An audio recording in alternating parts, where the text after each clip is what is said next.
Hello, and welcome to another episode of Talking Tropes. I'm David, And I'm Hannah.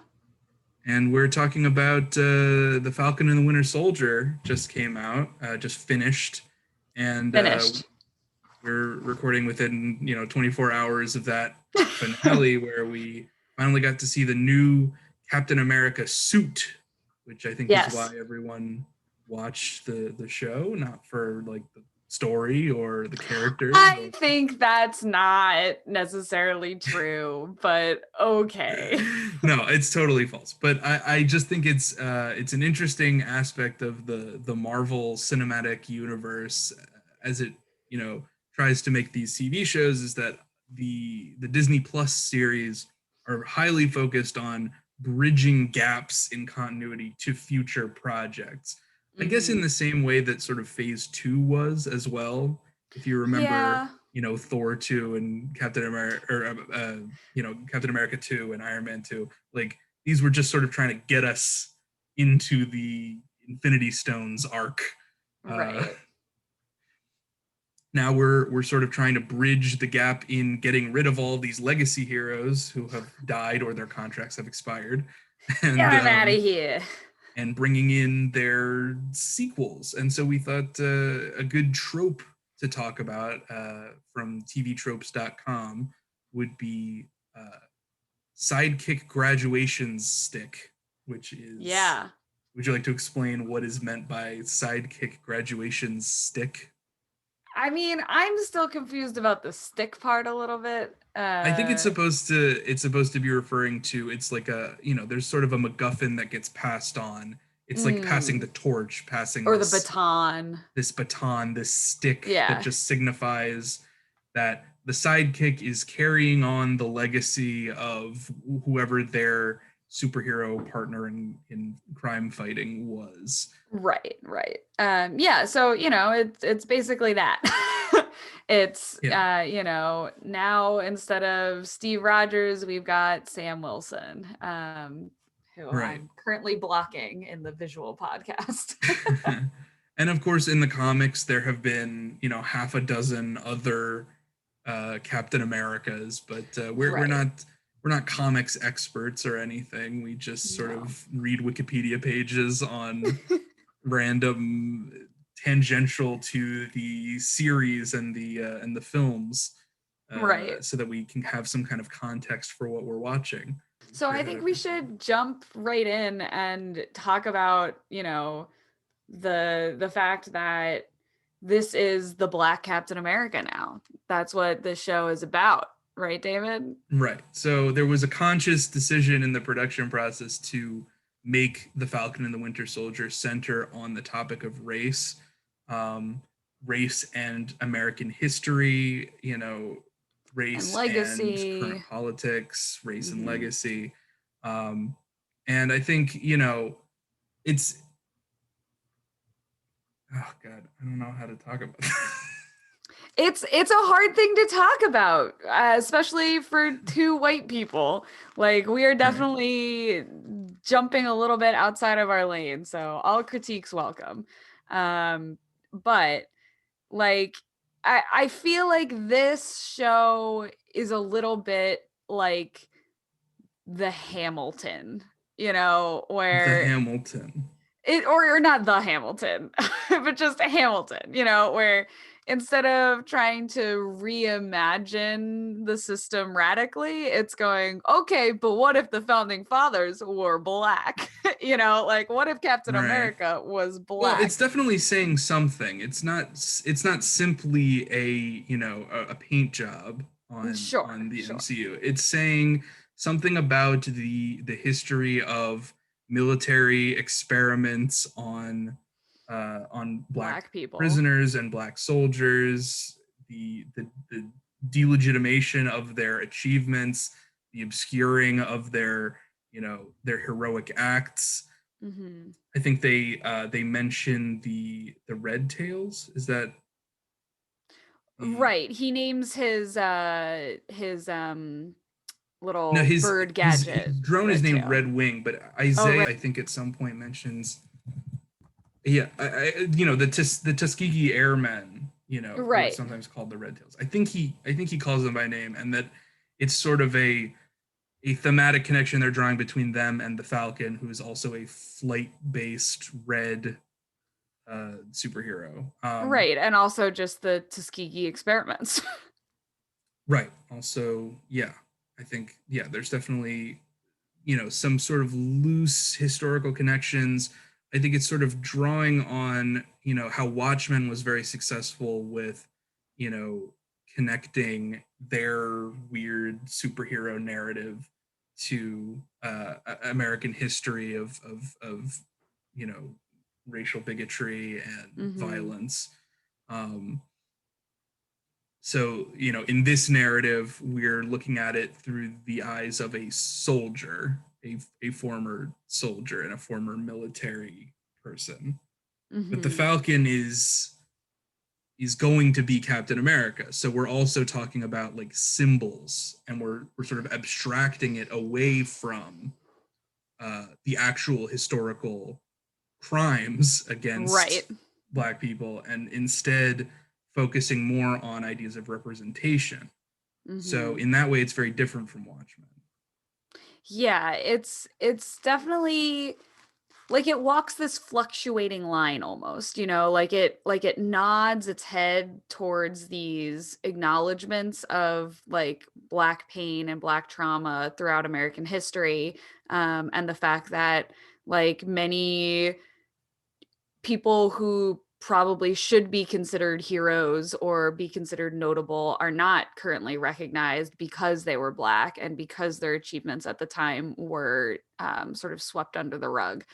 But it also then pivots and is like, but we're fixing that now by having a Black guy as Captain America, and like Right. changing, Well, and or the line from the original Black Captain America, this Isaiah character is like, there will never be a Black Captain America, and no self-respecting Black man would ever want to be Captain America. So he's mhm, framed as being wrong in right, that way. He's wrong on two counts. yeah, That Sam Wilson is self-respecting, but he also wants America to do better. He says that what yeah, makes me a hero, the only thing that makes me a hero, is that I believe we can do better.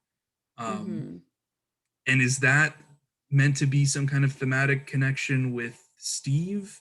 Was that something that he stood for? I think that's part of what is missing from the show. Is if this is a show about legacy, what is Steve Rogers' legacy really? What did he I mean, stand for? I What were think his values? I think in that scene between Sam and Bucky when they're training with the shield together, and Sam kind of He's a says guy who like, knew how to throw a frisbee. right, exactly. It's like it kind of doesn't actually matter what like Steve thought. He's gone. Like he's kind of irrelevant now. Right, but at that point, it's like, okay, well then, what's the significance of becoming Captain America? So then, it's reduced from carrying on the legacy of a person Mhm. to becoming a symbol of something. In this Mhm. case, what that symbol is racial progress. It's Mhm. progressivism, liberal progressivism, uh, Right. of a type, right? I mean, Oh, absolutely, big because there's spoilers. I know still we've spoiled a lot already, but the big spoilers is that the way that the conflict of this movie is resolved is Sam Wilson stops some sort of anarchist terrorists from kidnapping some government government. non-government agent people, uh, and he he then goes up to these heads of the GRC, you And like know shame talks them. right, he convinces them in like two sentences to completely change their goals in terms of relocating refugees around the world. And so Mhm. they've decided to not do that because he asked them very nicely. Yeah. So there's clearly this, and going back to your statement about Hamilton, Yeah. this kind of the glorification of the nag, or the of the speaker, the person who can Right. convince you to do things with their The sweeping orator. rhetoric. The orator, yeah, the great orator. Yeah, and the fact that Isaiah says, well, you're no Mandela, you're no Dr. Malcolm, King, you you're no know, Malcolm, yeah. but it's like, I don't, that is kind of the method that he uses to create change, is in some ways just telling people what to do and then they do it Right. with Which no like mass protest nice. movement, no, civil disobedience, no threats of violence, no anything, just simply, look, there was a terrorist, someday there might be another terrorist unless you do what I say, Right. which is to be better. And they can't say exactly how their new system is better and how it Right. addresses the issues and how it wouldn't create a new terrorist uh, Right. sect, because that would mean that the MCU would have to take a political stance on something other than representation, Right. which they're just not willing to do. I mean, their political Yeah. organization of their whole world is around these non-government organizations, these NGOs, where there aren't really any actual governments. There are simply Shield and, you know, Hydra. Leviathan or Hydra and whatever, like these non-government affiliated amorphous GRC blobs that Yeah. kind of operate on a global scale and dictate It's the policy. globalists. I didn't say globalists, but they are. I mean, they're close to, like, I don't know, stuff like the WHO is, I guess, Right. somewhat comparable. Yeah. That they set policies and stuff on a not On an on a international scale. on an international basis, but not like enforceable. Like they don't have Right. like a military to enforce those But it regulations. seems like it's kind of like the UN, because there are the UN Yeah. quote unquote Well, peacekeeping forces, which are also just guys with guns. yeah. I don't. The UN, I don't think counts as an NGO because they're not I privately owned. guess. But I guess. they're more of a diplomatic. God, we're so out of our depth on this. But it's like, this is the kind of stuff that the Falcon and the Winter Soldier is like trying to impress upon the viewer, is like, Right. don't think too much about the way that the world actually works. Real change is decided by these powerful people who carry on the legacies of your favorite superheroes. Right. Um, so, in terms of like the passing of the stick, in this case, the stick Is the is the shield. shield. And Yeah. it's a big round stick that they carry around in like a little satchel, like a It's such little. a cute little bag. I love it. I think they probably didn't like make it. I think they probably bought like a gong case, like a case that you Or would carry, something. or at least in the universe, like, what Steve must have bought this as a gong carrying case and Yeah. then thrown out the gong. That's my theory. It's for carrying your symbols. Right, his symbols or whatever. Get it? Literally His symbols? it's symbolic. Um, but so that's what's being passed on, and it's so important that he gives it up at the beginning of the series because he's not ready to take it on, Yeah. and then he gets it back by stealing it from John Walker, this sort of fake Captain America. Mm-hmm. I think we need to talk about more extensively because it's not clear exactly why he's not able to carry on that legacy, because he Yeah. didn't know Steve personally, or because he wasn't Steve's pick, or like, what is it about him that makes him like a bad guy? Yeah. What do you think? Right now. Yeah. Yeah, it's tricky. Like, I think, there isn't anything inherently that makes him incapable of carrying on Captain America's legacy. I think it's just we as the audience dislike it because it's not Sam or Bucky, and so we're like, hey, who's this guy? That's rude. Right. We don't know him. Well, I think we're sort of supposed to be opposed to the government doing it, not because the Right. government is bad, but because they are not real in the MCU, and that we prefer it if the NGOs appoint appoint our new heroes. Or they appoint themselves. Or they appoint themselves. But John Walker appoints himself, you know, like he does exactly that. No, He dresses up in a costume the and pretends to be Captain America with his own fake circle.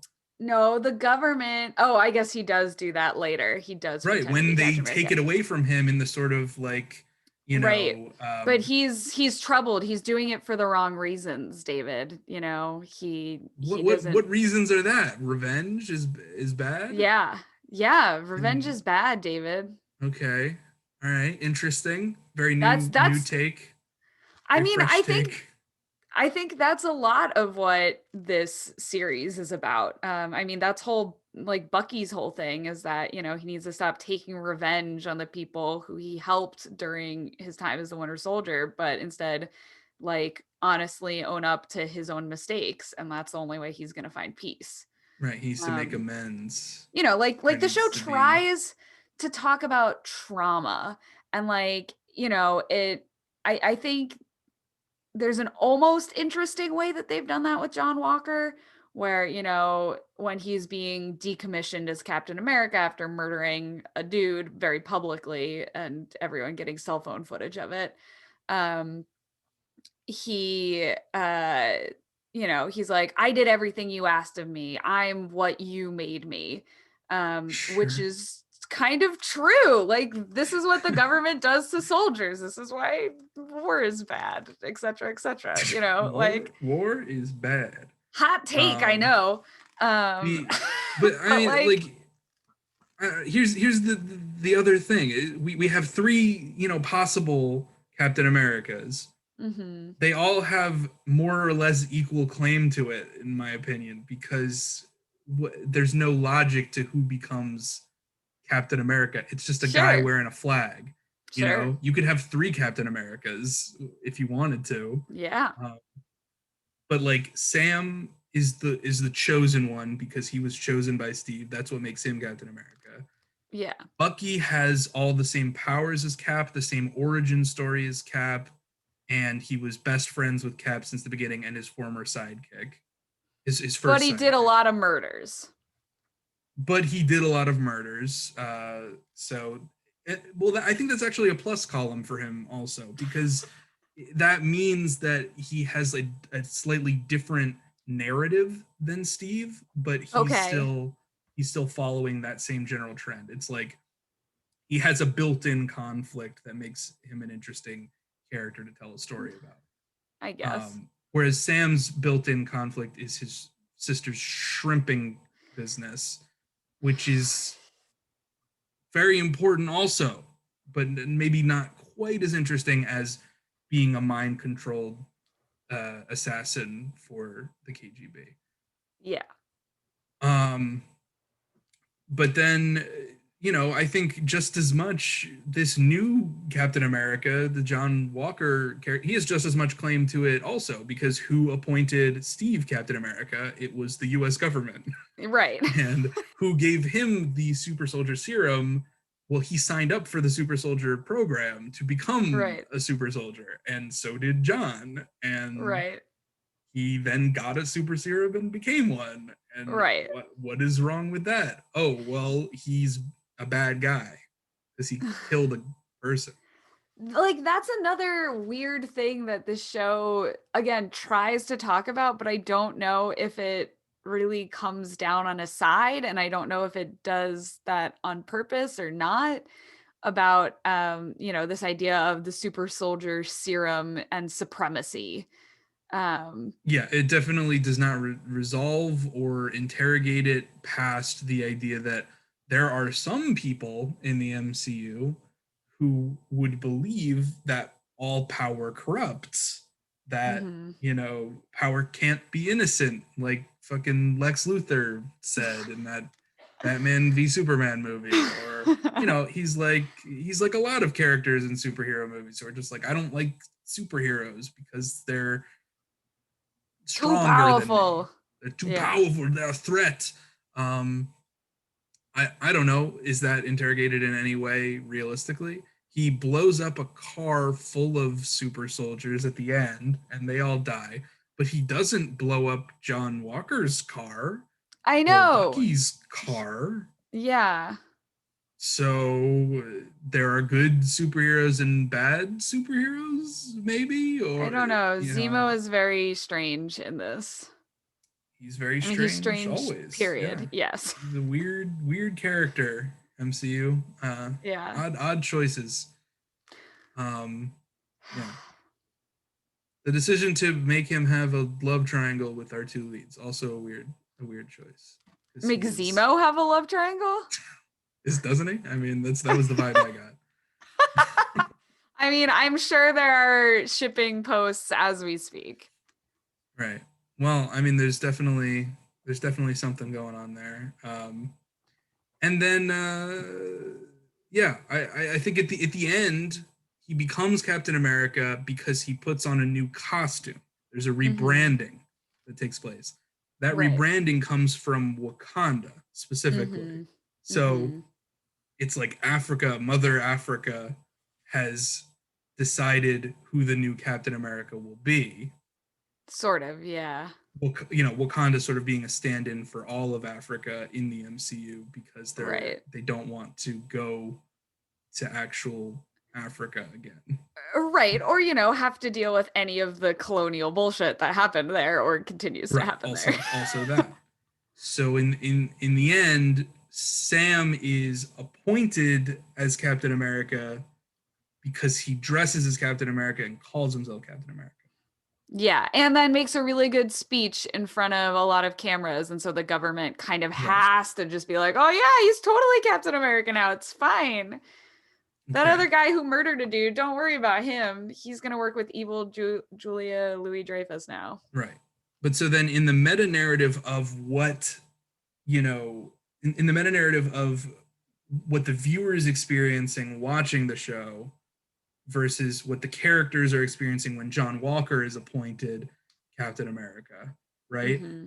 It's still the same, like, authoritative, top down, like, the government is telling the people of the MCU who the new Captain America is. They don't have, like, a choice in it. It might not reflect what they want in a Captain America. Right. And then the MCU is doing the same, but it's also simultaneously saying that if you don't want Sam Wilson to be the next Captain America, you're framed as the type of person who would have locked up Isaiah and experimented on him. You're the kind of person who wouldn't allow there to be a black Captain America because of your own personal biases. So there's a work of framing who can be Captain America is less important than who we say will be Captain America, and how you react should be this way. We're telling you what your reaction should be, which is pride, and excitement. Yeah, I agree with that.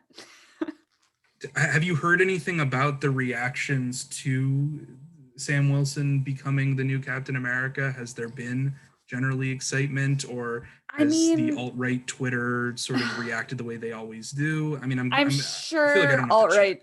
Yeah, I'm sure alt-right Twitter is like, this is why DC's better because it's manly men doing shit, and we had a black guy, and you didn't have to take over someone else's spot, and blah blah blah. Right. Well, I remember that they reacted to a black Captain America when it happened in the comics, and there was a lot of kerfluffle over that. Right. Well, and there was also kerfuffle when Steve handed Sam the shield at the end of Endgame, Right. But does this reinforce that for them in a way, or does it challenge them? Does it say we don't need your money? Does it say we need your money, please change your mind? What is it saying, the narrative? I mean, I don't think it's for them. I think it's for liberals, Okay. Well, I think there's definitely, because when at the end, when he's talking to the GRC guy, and the guy says, look, I don't think you understand the sort of geopolitical complexities of this repatriation issue. Yeah. And he says, I don't understand. I'm a black man and I carry the stars and stripes. You know, I'm a black military Right. person. And Mm-hmm. therefore, I do understand everything that could Mm-hmm. possibly go into this conflict. Mm-hmm. So it's a sort of, you know, it's a narrative of telling liberals that what you're doing is okay as long as you support the right types of people, as long as you Mm-hmm. support the right groups, they can make decisions that will ultimately technocratically solve all of the world's problems. Yeah, I think you're absolutely right. That it definitely is catered towards that audience and trying to assuage those fears. Um, and I think that, representation does matter. So I think, having a black Captain America is not a bad thing. But I think, in the same way that I think people should continue to be critical of what Sam's Cap continues to represent and the actions that he takes. And if he is continuing to push this, American sovereignty, like international problem Right. solver, fix it guy, Right. like, If the things that he's representing about America, if I'm understanding you correctly, if the things yeah. he's representing about America are about America's internal progress, but Hmm. all of his actions are dealing with global terrorist threats in other countries, Right. then we're not really addressing what it means to be America. And That's it exactly.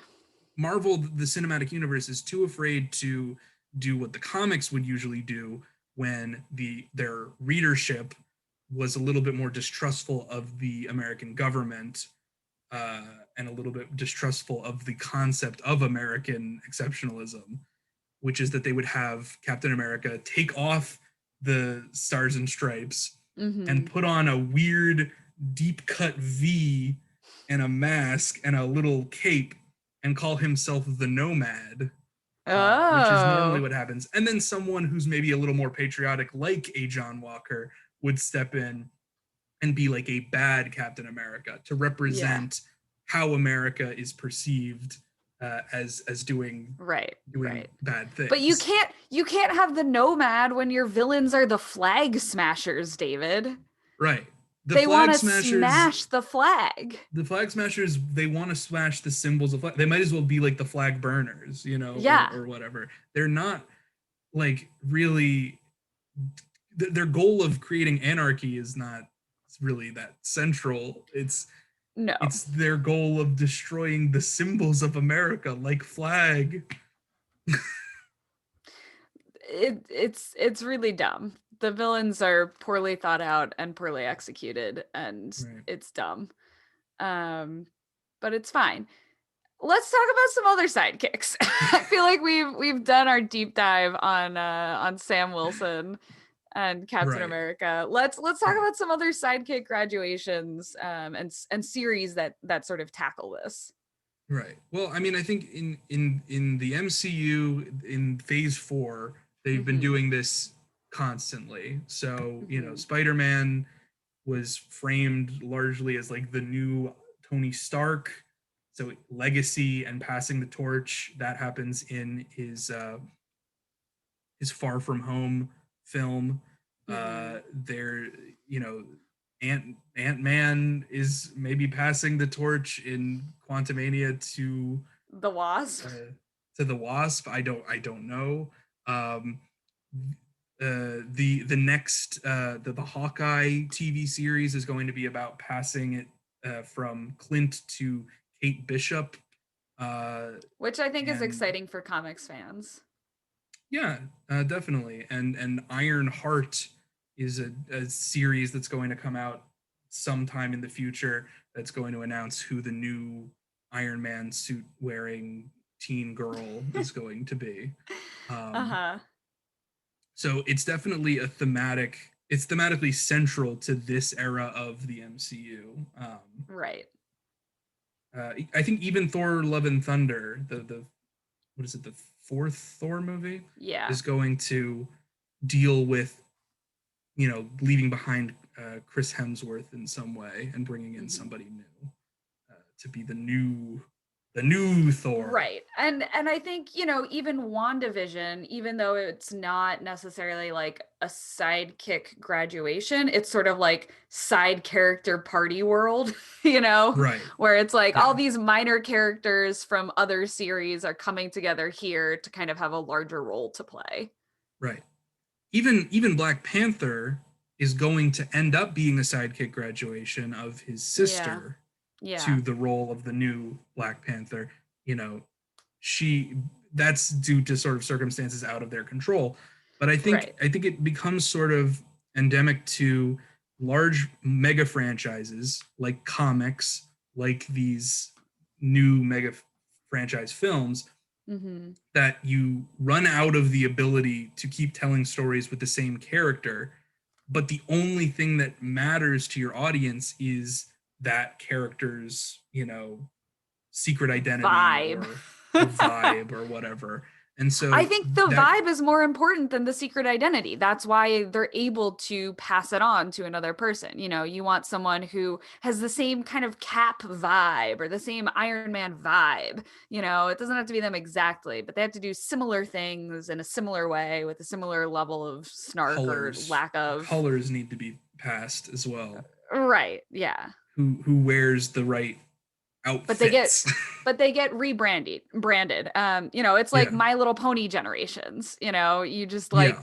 change it slightly and it's like it's a new fun thing. Now you have a different Right. toy to buy. I mean, certainly, like, there's different stories you can tell now with Sam Wilson as Captain America. He's probably Sure. still going to be fighting terrorists in other In other countries. countries, yeah. But he's, you can tell stories in a different way because he has a different family life, different relationships to other characters in the MCU. There weren't really that many other stories, I think, that you could tell in films with Steve. Yeah. In the comics, what typically happens is you'll get rid of Steve, bring in Sam, and then fans will kind of get sick of Sam, and then they'll bring back Steve through some kind of retcon or time travel Right. or alternate I mean, I universe. mean Bucky has been Captain America in the comics, I believe, as Right. well. Yeah, but then when Steve comes back from being Nomad and decides I'm going to be Captain America again, the status quo is reset, and Right. he goes back to being the Winter Soldier or the White Wolf or Right, whatever. because in the same way that sitcoms are, like their god is the status quo, like you Right. show It's up what kind of allows them knowing to be what to long expect. lasting. Exactly. That's the same thing for comics. It's the same things for these comic adaptation movies, for these long franchise movies where, you Right. got to keep the core element of it somewhat static. Which Yeah. makes it hard to tell compelling stories if you're doing that. So they I find I little think so workarounds too. like Yeah. this. I also think it's weird that we're not going to try and have, War Machine become the new Iron Man. That was never a discussion. You know, I guess Mm, because he's not a genius, but that's a little condescending, even. yeah, Like, I don't what? know. So he didn't invent the suit. So what? Does that matter? His suit's too bulky. Iron Man's gotta be sleek, David. He He's can too just put buff. on Iron Man's No, no, suit. no, David. He's too buff. He's too buff. It doesn't It's made out work. of nanobots, right? Like, Yeah, no, it's too buff. It's too buff. maybe what happened is, maybe we'll find out in Ironheart that, like, as soon as Tony died, the suit stopped, like, working. Like, Oh my there was god. a malfunction, and that, nobody could figure out how to fix it until they bring in this new teenage super genius. Yeah. I don't know. Captain Marvel is also a legacy character. She, in the Yes. comics, the original Captain Marvel was a man. Miss Mhm. Marvel was his sidekick, and then that character, Carol Danvers, became the new Captain Marvel. In the movies, it's more just the original Captain Marvel was an Carol alien named Danvers. Marvel, and then Carol Danvers sort of comes into the role organically. Um, Yeah. but yeah, I think, like, the idea of legacy characters that we only know the sidekick who graduated, I think that's an Mhm. interesting thing that's very true of the Flash, Yeah. right? Because the Flash isn't the original Flash. The original Flash is an old guy with a weird hat. Uh, You know that guy, the Golden Age yeah. Flash. It's Wally West, right? It was the original Flash. No, no, no, no, no, no, Who's the no, no, original? no, no. The original Golden Age Flash was a guy named Jay Garrick who Oh wore a God. silly tin hat with That wings guy. on it. Yes. Yes, you're totally And right. then in the in the Silver Age and whatnot, he was replaced with Barry Allen, Barry Allen. who's Yes. the one who most people recognize. And Yes. then he had a Wally sidekick named West. Kid Flash, who was Wally West. And then Yes. when Barry Allen died in the comics, he was replaced by Wally West as the real Flash. And Mm-hmm. that's a character, Wally West, who, in the Justice League cartoon that a lot of us grew up with, that was the only Flash that we knew, the ginger guy. I don't know, because the Barry Allen is the Flash in Justice League Unlimited, right? Nope, No, it's Wally. it's Wally. No, There damn, is no Barry Allen in Justice League Unlimited. damn. But that's the thing, right? So you just recognize him as the Flash, and the fact that he has a different name is not that important because at the time we didn't know the names of all of the Right, characters. These were new characters to us. right. And I think that that's the interesting thing is that whereas certain superheroes, Bruce Wayne, Clark Kent, you can't know the character without knowing the secret identity. Mm-hmm. The Flash is the Flash. He runs fast. That's what Right, you know about him. And so you don't really care who's under the mask outside of the characterization within whatever piece of media you're watching. right, right. And I think that's something that's a little bit true of these Marvel characters in general, a little, Uh-huh. because they were not as imprinted on the public consciousness the way that Batman and Superman and, Wonder Woman were. Well, I think that's true of like Captain Marvel, who nobody knew, and so But you're I think able to that's put true her of in there. And Captain Scott America. Lang, Scott Lang as Ant-Man, where he comes in, and then you Right. have Hank Pym there. No one really cares that Hank Pym was there first in the comics. But when it Right. comes to Iron Man and Captain America, their origin stories are what we see. So I think That's it's true. hard to transfer. We can recognize that, like, okay, this guy wasn't the first Iron Man, or this guy Mhm. wasn't the first Captain America, but it's harder to recognize like this wasn't the first Ant-Man, Right. because who cares? Right. You can just pick whichever one you like the most because he's Right. handsome and Paul Rudd and he heals things, so we like him. Yeah. Um, I think that's an interesting thing with film adaptations is you can pick which iteration you want to do, Mhm. um, and yet for a lot of them we tend to default to whoever was the white guy. Yes, yes. Um Yeah. but yeah, other examples outside of the MCU. Um we talked about Justice League Unlimited, but Young Justice is like the example of this as a show, like that's Yeah, kind of the whole I think point. it's still the only one other than Falcon and the Winter Soldier that centralizes the idea of legacy, sidekick, and not being a sidekick anymore as the plot, as the main story. Yeah. Where in Young Justice you have a team of sidekicks started by Speedy, the Green Arrow's sidekick, Mhm. and Aqualad, and who was the other one? Kid Uh Flash, Wally West, yes. Robin? Do we say Robin? and Yeah. Robin. Yes, because Robin is the original sidekick, the Right. the the Or sidekick, the Or boy wonder. Um, Right. and so he, like Bucky, was designed to be sort of the audience stand-in if the audience is little boys who want to Mhm. be friends with Captain America. Right. And so Robin getting his own team, where eventually he becomes the leader of that team, Mhm. is definitely a graduation for him. Uh, Right. although it seems like in that show, there's an episode where they go through this really traumatic experience, and then the next episode is just their therapy session. Yeah.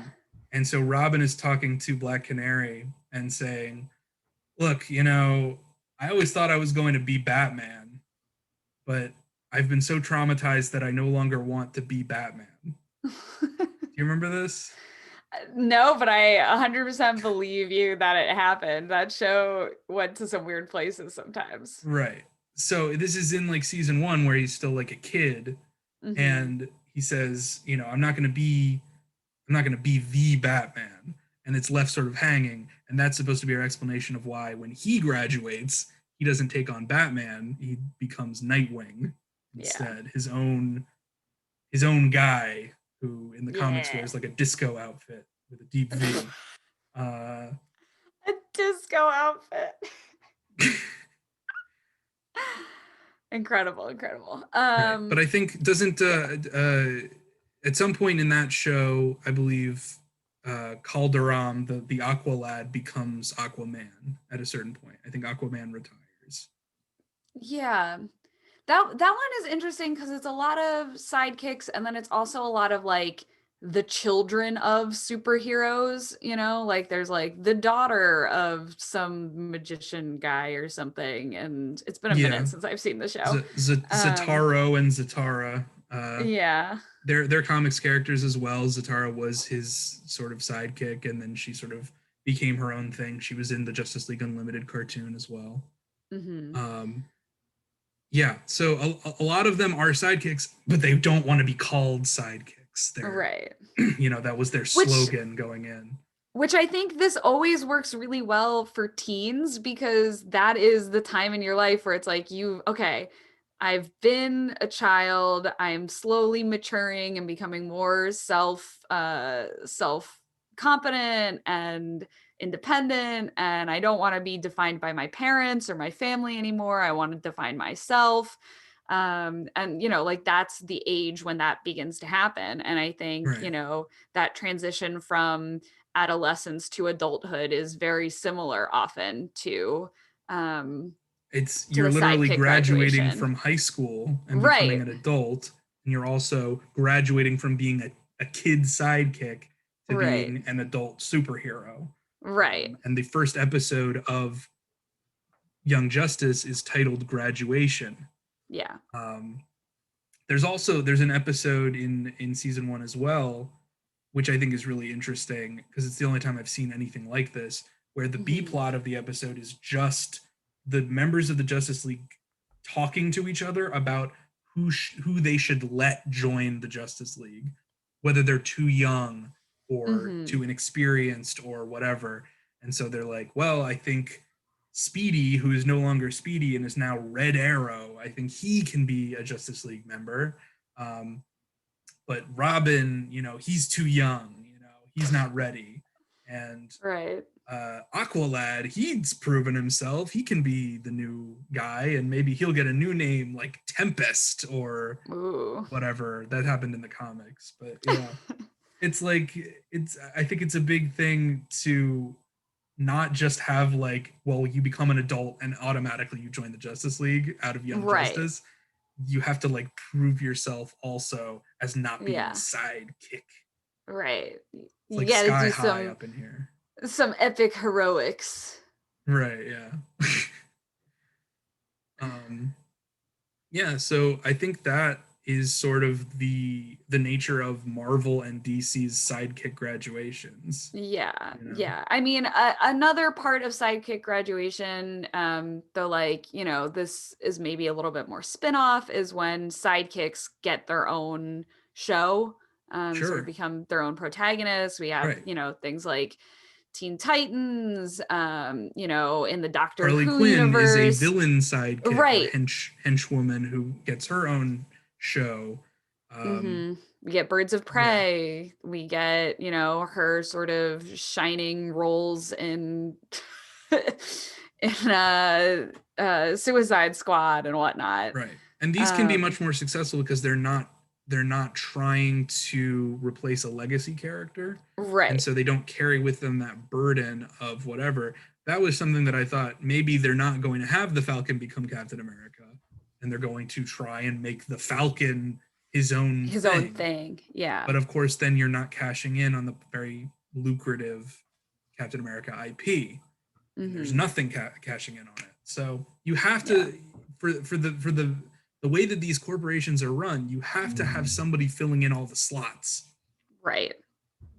That's the problem. So Gotta that's play why with you a have full to, bench. right. That's why you have to be like, all right, this is going to be the new this, and that's going to be the new that, and we need to slot everybody into these different positions. Otherwise, Iron Man is just sitting on the shelf, not making us any money. Right. So I think it's okay capitalism. It's okay to be excited about the new Captain America. I'm Of not trying to course. say you're not allowed to be excited. Of course. Representationally, it's exciting, but politically, I don't think it's going to go anywhere too challenging with it. Just sort of the progress narrative of America that we're used to.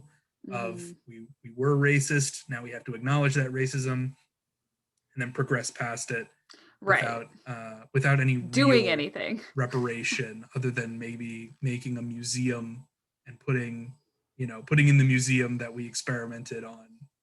That to me was the worst scene. Like that this guy who was physically tortured and separated from his wife for 30 years is like, oh, they acknowledged me and my heroics in a museum.